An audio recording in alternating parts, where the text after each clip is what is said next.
Gimana bikinnya supaya Dr. Arlin bisa bikin juga? Oke, ini saya terusin yang ini dulu ya. Ya, Tadi ini yang tadi ya, pertama masih. tadi Oke. ya. Ini yang khasiatnya paling banyak ya, dan ini disebut sebagai blue tea ya. Karena warnanya biru ya. Dan lebih enak pakai serai ini ya. Serainya digeprek terus dicampur dengan air mendidih. Baik, boleh lihat dulu nggak dok ini dok? Iya. Nah ini nih ujungnya lihat ya. Ujungnya jadi bukan serai yang kalau serai utuh kan begini. Ya ini sempat digeprek dulu tadi.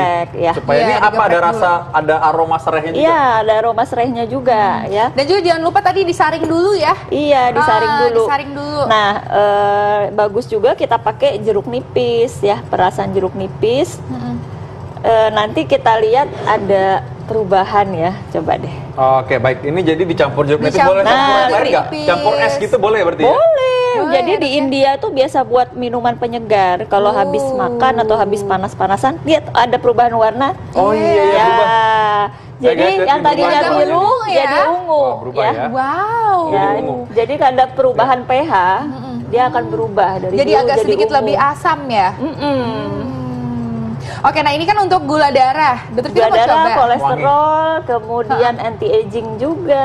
Oh, ini juga bisa untuk gula darah, kolesterol, anti aging juga. Iya.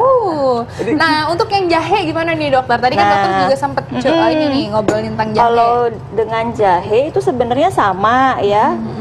Caranya cuma kita pakai apa namanya, selain rendeman bunga telang, kita berikan jahe bubuk jahe ya. bubuk. Si bunganya berapa nih dok? Sama, bunganya sekitar 10 sampai 15 ya, direndam, kemudian dicampur dengan jahe. Jahenya sekitar, kalau kita pakai jahe kering, 2 sendok teh. Oh, sendok teh, oke. Nah, ini fungsinya buat apa nih dokter? Fungsinya ini buat batuk bisa, buat gangguan pencernaan bisa. Gangguan pencernaan. Oke. Tadi ini ada telepon kayaknya nih barusan nih. Coba. Ada telepon? Ya.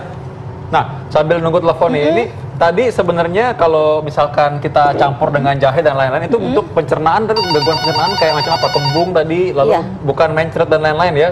Kalau buang air bukan ya? Oke, ini baik buat kembung, mual, juga untuk kalau orang misalkan punya sakit mah atau sampai GERD gitu, gimana dokter? Kalau ada GERD, kita pakainya yang ramuan yang dulu kita pernah bikin ya. Bisa pakai kunyit, pakai temulawak, campur jahe, terus bisa campur ketumbar juga.